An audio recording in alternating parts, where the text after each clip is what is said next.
नमस्कार दोस्तों, आप सबका हार्दिक स्वागत है। आरआरबी एग्जामिनेशन को लेकर एक वीडियो यूट्यूब पर आता है और बच्चों के माइंड में इतने सारे कंफ्यूजन हो गए कि आरआरबी होगा नवंबर में, आरआरबी होगा पोस्टपोन। हर बच्चा यही कह रहा है और इसके ऊपर यूट्यूब पे बहुत सारे वीडियोस भी आ गए।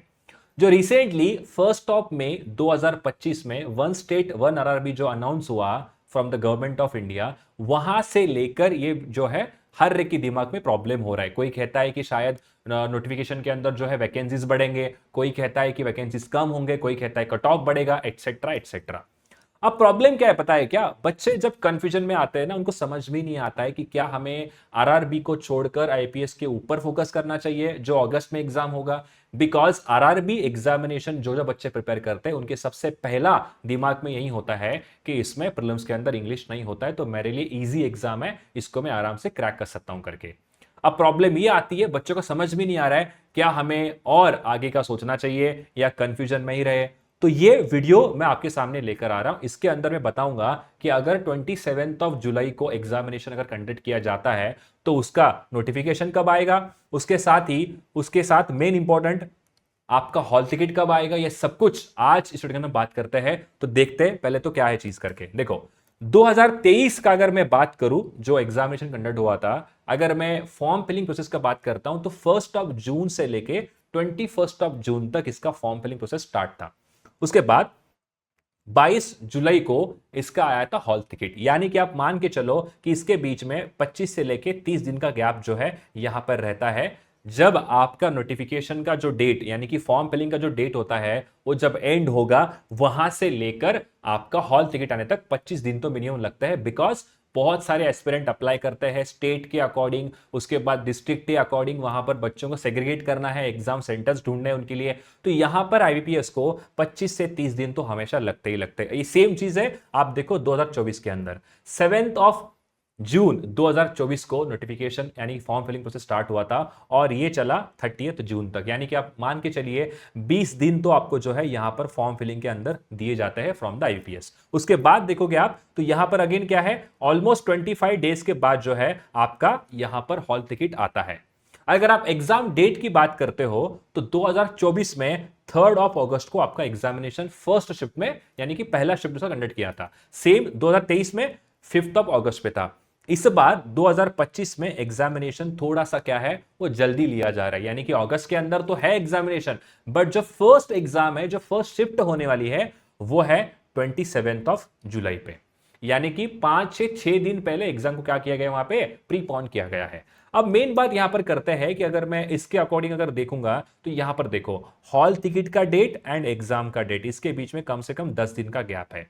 अगर आप 2025 का सोचते हो तो 27 को अगर एग्जामिनेशन होना चाहिए तो इसका मतलब जो है आपका 15 से लेके 17 जुलाई तक आपका हॉल टिकट आपके हाथ में होना चाहिए अगर एग्जाम 27 कंडक्ट करने वाला है तो। उसके बाद देखो यहां से 25 दिन अगर आप लोगे तो कहीं ना कहीं आपके पास जो है, मैं ये कहना चाहूंगा कि 20 जुलाई, मैं ये कह रहा हूं 20 जून, सॉरी 20 जून तक जो है आपका फॉर्म फिलिंग प्रोसेस एंड होना चाहिए। 20 जून तक आपका फॉर्म फिलिंग प्रोसेस एंड होना चाहिए, यानी कि 1 जून से स्टार्ट होना चाहिए और 20 जून तक आपका फॉर्म फिलिंग प्रोसेस जो है एंड होना चाहिए। ये अभी तक का एग्जाम के अकॉर्डिंग जो ट्रेंड चल रहा है उसके साथ मैं यहां पर 2025 के एक्सपेक्टेड डेट आपको बता रहा हूं अगर आईपीएस एग्जाम कंडक्ट करता है 27 जुलाई को। तो यानी कि आपके दिमाग में एक चीज तो मैं क्लियर कर दे रहा हूं यहां पे कि अगर एग्जाम 27 पे होने वाला है तो फर्स्ट वीक ऑफ जून के अंदर आपका फॉर्म फिलिंग प्रोसेस स्टार्ट होना चाहिए। यानी कि आज जो है 19 ऑफ मई है जब मैं वीडियो बना रहा हूं ये, यानी कि लगभग लगभग 10 दिन के अंदर अंदर आपका नोटिफिकेशन आना चाहिए अगर वो चाहते हैं एग्जाम इस डेट पे कंडक्ट करे तो। ये बात दिमाग में सेट कर लो, जो भी कंफ्यूजन है उसको दूर कर लो। एग्जाम अगर इस डेट पे होता है तो आपका फर्स्ट वीक के अंदर नोटिफिकेशन आना चाहिए। नोटिफिकेशन अगर आता है तो आपका एग्जाम इस डेट पे होगा। ये दोनों चीजें अपने साथ में लिंक्ड है। अब बात आती है कि क्या सच में हमें कंफ्यूज रहना है क्या? ये डिपेंड करता है अपने अपने इंडिविजुअल के ऊपर। अगर इस साल आपका सिलेक्शन होने वाला है, वो एग्जामिनेशन चाहे 27 कंडक्ट करे चाहे एग्जाम नवंबर में हो, उससे कोई रोक नहीं सकता आपको अगर इस बार सिलेक्शन लेना है तो। ये बात आती है दोस्तों कि हमें हमारी जो है बेरोजगारी दूर करनी है, हमें सिर्फ एक जॉब लेना है। इन सारे जो कंफ्यूजन के बारे में आप सोचो मत, उनका काम था, उन्होंने वीडियो बनाई, हमारा काम है उसको सुनना है, प्रोसेस करना है और हमें अगेन पढ़ाई के ऊपर लग जाना है। 100 वीडियो वही देखते मत बैठो, हर कोई यही कह रहा है कब होगा, ये होगा, कोई कह रहा है लॉजिकली बात सही है, कोई कह रहा है लॉजिकली बात सही भी नहीं है। इसमें नुकसान किसका है? नुकसान आप लोगों का है, जो आप बच्चे पढ़ाई कर रहे हो एग्जाम के लिए, जो चाहता है कि मुझे अगर एग्जामिनेशन इस डेट पे हो तो 1 जनवरी 2026 जो आपका हैप्पी न्यू ईयर होता है, वो आपका जिंदगी का सबसे बड़ा दिन होने वाला है अगर एग्जाम इस डेट पे कंडक्ट होता है। पोस्टपोन हो गया तो कोई प्रॉब्लम नहीं है, वो हमें बाद में देखेंगे, बट हमारा जो फोकस है वो एग्जाम के ऊपर होना चाहिए। आप अभी से पढ़ो, अगर आपको लगता है कि एग्जाम पोस्टपोन होता है तो वो अपनी अपनी बात की है, क्योंकि आपके हाथ में क्या है सर? पढ़ाई करना है। आईबीपीएस के हाथ में एग्जाम लेना है, तो कब लेगा? वो अपनी मर्जी से लेगा, जब उसको लगेगा या जब सूटेबल टाइमिंग हो तब वो कंडक्ट करेगा। तो हमें वो चीज के बारे में सोचना नहीं है, हमारे हाथ में सिर्फ यही है। मैं एक और बार रिपीट करूंगा, सिर्फ पढ़ाई करना हमारे हाथ में। तो इन कंफ्यूजन से दूर रहिए और आपका पढ़ाई जो है उसके ऊपर आपको फोकस करना बहुत जरूरी है। अब सबसे इंपॉर्टेंट बात यह आती है कि सर अगर हमें बीच बीच में ऐसे कोई भी डाउट आता है या हम थोड़ा सा डीमोटिवेट अगर हो जाते हैं तो हमारे पास एक प्रॉपर मेंटोर नहीं है आपको गाइड करने के लिए। तो हमारा टेलीग्राम ग्रुप यहां पर बना हुआ है जिसको मैं खुद यहां पर मेंटोर करने वाला हूं। आप सिंपली सर्च करिए नागेश सर एसके करके, और यहां पर नीचे डिस्क्रिप्शन बॉक्स एंड टेलीग्राम के अंदर भी मैंने यहां पर आपको पिन करके रखा हुआ है। एक इंपॉर्टेंट बात क्या है पता है इस ग्रुप की खासियत क्या है? यहां पर मैं हमेशा पोल करता रहता हूं। जैसे कि आप देखो, जो मेरी अभी यूट्यूब के ऊपर लाइव क्लास चल रही है, मैं कंडक्ट करता हूं 2 बजे डेली। वहां पर हम 2 मेंस लेवल पजल कंडक्ट करते हैं डेली की बेसिस पे।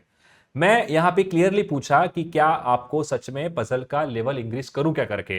किसी ने कहा एस, किसी ने कहा नो, कोई कह रहा है कि जो चल रहा है वो सही है करके। यानी कि जो मैं क्लासेस लेता हूं यूट्यूब पे, वो इस ग्रुप के अंदर जो भी बच्चे हैं ये अपने बच्चे हैं, और इनके अकॉर्डिंग मेरे को आगे का जो यूट्यूब का शेड्यूल है वो इनके अकॉर्डिंग सेट होने वाला है। तो इसीलिए ये ग्रुप आपको ज्वाइन करना बहुत जरूरी है। और मेन इंपॉर्टेंट बात, ऐसे बहुत सारे टीचर के ग्रुप है अपने, उसके अंदर आप देखोगे आपको चांस ही नहीं है मैसेज करने का। टीचर वहां पर आपको रिप्लाई ही नहीं कर पाए, क्योंकि उनके पास क्या है ना, एक होता है कि बहुत सारे एस्पिरेंट है, बट मैं ये कहता हूं ना कि अगर सच में लॉजिकल बात है तो रिप्लाई तो करना ही चाहिए। क्योंकि अगर बच्चा कहीं पर भी अटक जाता है तो उसको वहां पर गाइड करना एज अ मेंटोर कि ये काम होता है, क्योंकि हमारा काम ही वही है। देखो बीच बीच में यहां पर मैं देख रहा हूं कितने मैसेजेस मेरे यहां पर है, कोई भी डाउट आता है बीच में, मैंने करंट अफेयर्स थोड़ा थोड़ा गाइड कर दिया। करंट अफेयर्स पढ़ने के चाहिए, बच्चों का कमेंट आ रहे थे कि सर हमको समझ में नहीं आता है कि करंट अफेयर्स पढ़े कैसे। बहुत सारे बच्चों का प्रॉब्लम होता है, हमें याद नहीं रहता है। देखो ये क्या कह रहा है, अगर एक न्यूज को करूं तो 50% समझ आता है, 50% समझ नहीं भी आता है, फिर वास्ट क्वेश्चन हो जाएगा, उसके लिए कैसे करूं? तो मैंने इसके ऊपर प्रॉपर गाइड किया। मैंने कहा कि देखो एक एग्जाम्पल आपके सामने ले रहा हूं और उसके अकॉर्डिंग मैंने उनको गाइड भी किया है। तो मेरे मैसेजेस बहुत है और यहां पर मैं हर एक बच्चे को गाइड करता हूं। अगर आपको ऐसा लगता है कि सर मेरा एक ऐसा डाउट है जो एग्जाम के अंदर एग्जाम के रिलेटेड है बट मैं इस ग्रुप के अंदर नहीं पूछ सकता हूं, तो आप डायरेक्टली वहां से मुझे भी मैसेज कर सकते हैं। तो ये ग्रुप आपके लिए बहुत इंपॉर्टेंट है। मैं आपको यहां पर फ्री मेंटोरशिप दूंगा regarding quant, regarding reasoning, regarding English, regarding current affairs. जो भी आपको पढ़ाई में दिक्कत होती है वहां पर मैं आपके साथ यहां पर जुड़ा हूं, तो इसको जरूर ज्वाइन करिए। यहां पर बच्चे अपने कमेंट्स करते हैं, अगर मैं फ्री बैठा हूं तो मैं डेफिनेटली वहां पर इनके क्वेश्चंस को भी अटेम्प्ट करता हूं, और मैं कोशिश करता हूं कि आप अगर इसको लिए होते तो कैसा होता। देखो मैंने यहां पर पूछा कि how many of you clear the examination at least once, मतलब कितने बच्चे ऐसे हैं जिन्होंने प्रीलिम्स एक बार तो निकाला है। तो इस ग्रुप के अंदर जो है 44% बच्चे ऐसे हैं जिन्होंने एग्जाम एक बार तो क्लियर किया है, 22% मोर देन वन है, 16% का ऐसा है कि मेरा जो है यहां पर 5 से 10%, 5 से 10 मार्क्स से एग्जामिनेशन रह गया। यानी कि अगर आप देखोगे तो सिर्फ और सिर्फ 18% ऐसे बच्चे हैं जिन्होंने एग्जामिनेशन या तो क्लियर नहीं किया है या तो उनका एग्जामिनेशन बहुत नंबर से रह गया। यानी कि मैं कहना चाहूंगा कि ये रियल एस्पिरेंट है जो एग्जाम को यहां प्रिपेयर कर रहे हैं। तो मैं सभी को रिक्वेस्ट करूंगा इसको जरूर ज्वाइन करिए। आप सिंपली यहां पर जो सर्च कर सकते हैं नागेश सर एसके करके, और आपको यहां पर मेरे ग्रुप का जो है लिंक मिल जाएगा, नीचे डिस्क्रिप्शन में भी है और मैसेज बॉक्स के अंदर भी मैंने इसको पिन किया है। तो प्लीज मेरा रिक्वेस्ट है, ऐसे अफवाह से, अफवाह हो सकती है, मुझे भी नहीं पता क्या रियली चीज सही है करके, बट मेरा कहना है कंफ्यूजन में मत रहो। कोई भी डाउट आता है तो मैं यहां पर आपको बैठा हूं गाइड करने के लिए। तो मिलते हैं ऐसे अगले वीडियो के अंदर।